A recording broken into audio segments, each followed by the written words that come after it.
brincando de graça no mutirama. 10. Então é o seguinte, desde menino eu gosto de estudar, eu pego o livro, muita gente até brinca, até no banheiro ele está lendo. Eu gosto disso, faz parte da minha vida, não é? Então, essa turma que quer fazer maldade, porque eu digo o seguinte, até vou participar de um congresso em Mato Grosso sobre direito penal e processual penal, direito criminal. E nós vamos discutir, eu estou num negócio sobre isso, né? Eu vou dizer o seguinte, o Ministério Público se recusou a ser o defensor da ordem jurídica. O Ministério Público se tornou um acusador e só, né? Porque o Ministério Público tinha a obrigação de ser uma magistratura. Todo o arcabouço jurídico recente em favor do Ministério Público eu participei, inclusive a alteração do artigo 129 da Constituição, que manda aplicar ao Ministério Público todos os direitos e prerrogativas da magistratura. Porque meu objetivo, inclusive, era transferir o Ministério Público do Poder Executivo para o Poder Judiciário. Mas eu acho que o Ministério Público tem uma função tão nobre, né? Está se perdendo nesse universo maléfico, né? De ser apenas um órgão acusador. O Ministério Público tem que chegar lá, tem que verificar, isso aqui está errado, o competente não é esse juiz, é outro. E com isso evitaria um monte de coisa e evitaria colocar culpados na rua. O menino está se coçando. Não, vocês deixaram acumular muito assunto, agora eu vou falar. Eu quero que você volta lá na história do Lula. Não, primeiro, essa questão da justiça aí, cega, surda, muda, isso infelizmente, uma utopia. A gente estuda na faculdade que a justiça ela é cega, mas a gente sabe que em caso de repercussão pública, ela nunca foi cega. Isso aí é Lula, é Bolsonaro, é qualquer que seja. A pessoa deu clamor, deu matéria, deu notícia. Isso aí, inclusive, o cidadão aqui, ó, que atropelou alguém, matou alguém, deu notícia, não vai sair fácil. Não deu notícia, a possibilidade de sair lá na audiência de custódia é muito grande. Deu notícia, esquece. Então, essa questão aí da justiça cega, eu já não concordo. Não concordo assim, concordo que deveria existir, mas ela não existe, infelizmente, porque tem aí os juízes realmente que estão querendo aparecer mais do que o jornalista, dependendo da situação. Agora, caso Lula, para mim, ficou mais do que comprovado toda a falcatrua que existiu no governo Lula. Não, entendeu? Agora, existiu. Tenho minhas resistências em relação ao Moro, ao Dallagnol, sim, atropelar, acho que poderia ter feito de forma diferente, porém, a sentença foi confirmada em segundo grau, ela foi mantida, então, ou seja, não é já só o Moro nem o Dallagnol, já tem o segundo grau que até aumentou a pena, e aí foi pro STF, manteve, e aí eu vi que teve uma mobilização política para tentar, de certa forma, liberar o Lula para ser candidato, e fizeram lá um desenho com Alckmin na vice, uma loucura. Agora, atropelaram? Sim. Mas será que se eles não atropelam, tinha acontecido alguma coisa? Com uma pessoa tão poderosa quanto o Lula, que indicou tantos ministros no STF, será que se não tem divulgação ampla, será que ele seria condenado? Então, assim, não foi uma forma que o juiz utilizou naquele momento para tentar, dentro daquilo que ele tinha encontrado. E, gente, é dinheiro em parede, é dinheiro em armário, é dinheiro... O negócio do Lula foi, assim, escancarado, entendeu? E aí você vê que depois de tudo passado, aí passou tudo isso aí, pegaram uma falha, e claro, eu que sou advogado, a gente sabe, a gente vive da falha. Né? A gente pega um momento da falha ali e fala, opa, é aqui que eu vou derrubar. E derruba. Agora, eu acho que a questão do Lula foi uma questão política à sua volta. Moro foi, sim, político durante o seu julgamento, mas eu acho que ter anulado da forma que foi liberar o Lula para ser candidato. E agora, a gente vê o Bolsonaro inelegível. Eu acho, assim, muito... Ver o senador, igual a gente está citando o seu caso aqui, que jamais poderia ter acontecido daquela forma. Então, a gente vê uma diferença nos tratamentos. Mas eu falei do elemento apartamento do Guarujá e o sítio de Atibaia. O paradigma, para mim, é a mesma comparação com a joias do Bolsonaro. É a mesma coisa. Mas aí... Peraí, o Lula é o dono do apartamento?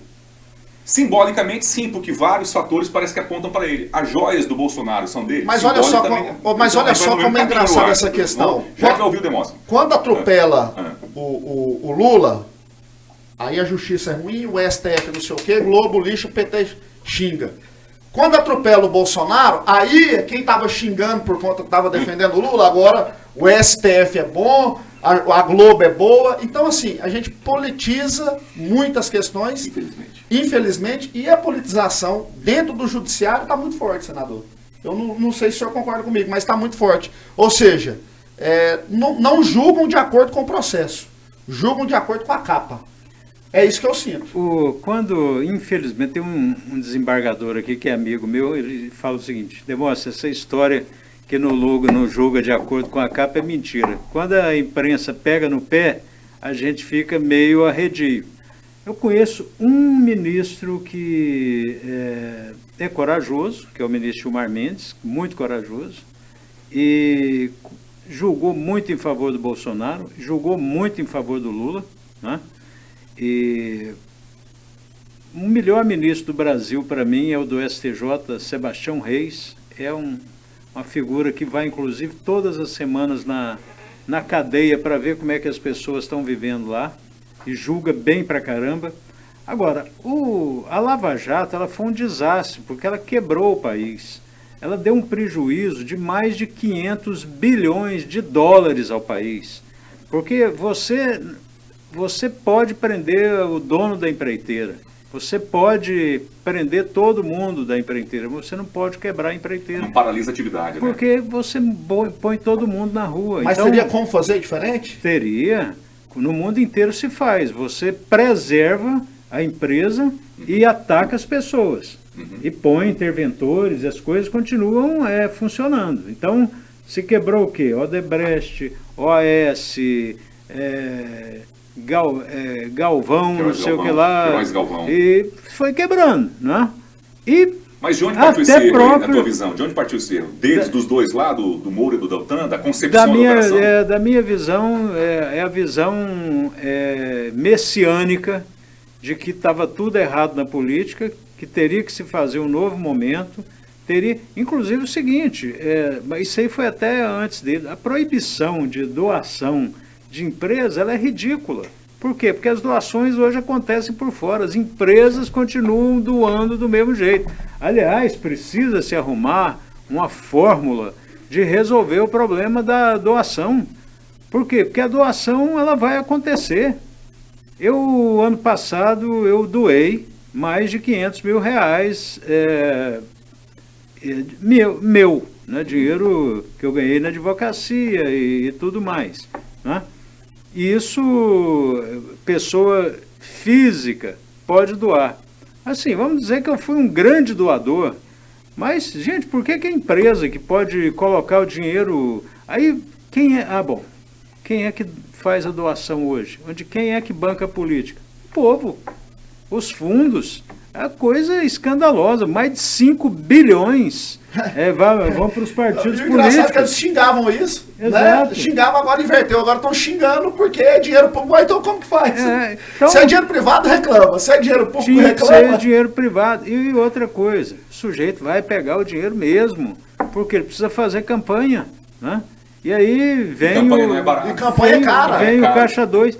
E aí, meu amigo, quem é que está recebendo político? Quem é que está recebendo dinheiro hoje? Você acredita que você foi candidato. Eu fui vereador, fui eleito vereador com pouca estrutura que eu vinha da televisão. Depois estadual também. Foi praticamente. Mas é o seguinte, você sabe disso. Sujeito líder comunitário, quer dinheiro, certo? Para poder fazer o trabalho dele lá. Não tem sindicalista, quer dinheiro, certo? Sim ou não? E outra coisa, dinheiro ganha eleição? Dinheiro ganha eleição, Adson? Demais. Ganha eleição, infelizmente. E o abuso do poder econômico também faz diferença. Então é o seguinte, o sujeito, hoje o dinheiro corre por fora. Antigamente, veja só, eleição no Brasil virou uma tristeza. Antigamente você tinha show, você distribuía camiseta, você vai não sei o quê. Tá com clima de velório agora, né? Então, meu amigo, aí proibiram tudo. Então, no mundo inteiro tem as coisas interessantes, isso aí desequilibra o processo. Não tem jeito de igualar o processo. A grande Na maioria verdade, dos... só tem um jeito de igualar, é quando a população tiver uma consciência na hora de escolher o seu candidato. E o que vai demorar demais, Vai né? demorar muito, Então é o seguinte, infelizmente. aí a maioria dos candidatos tem chance nenhuma, vai para cobrir vaga, Coeficiente, aí tem fazer coeficiente. essa quantidade de partido, que é uma espécie de prostituição política. Você não precisa ter mais que 2, 3, 5 partidos.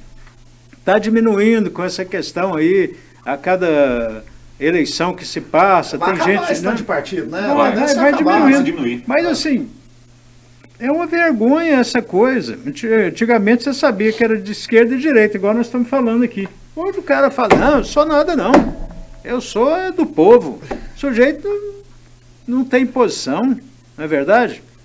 Então lá, eu fui líder do PFL, certo? Depois fui líder do DEM, era o mesmo partido, eu nunca mudei de partido.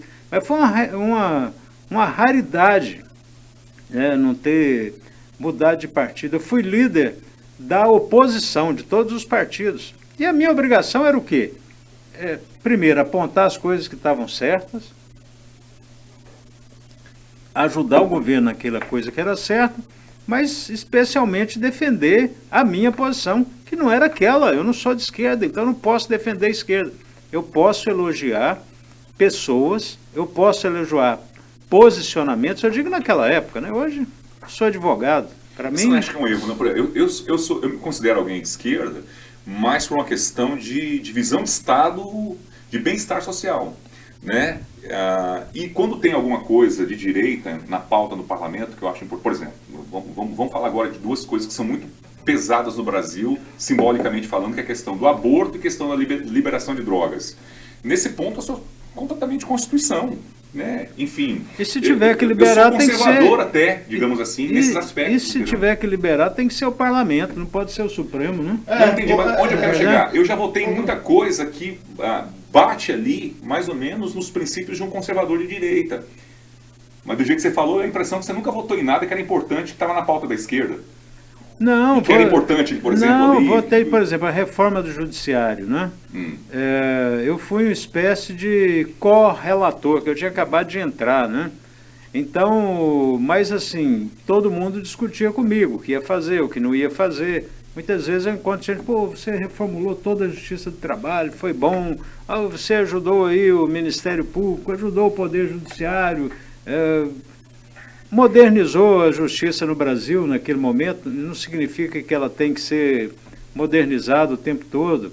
A reforma da Previdência era necessária. Então a gente fez um barulho muito grande, né? Mas sabia que nós não tínhamos bancada para isso, né?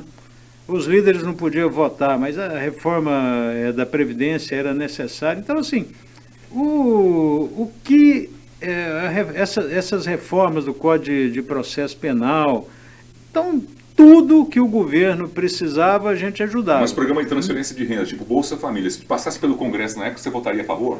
Eu fui...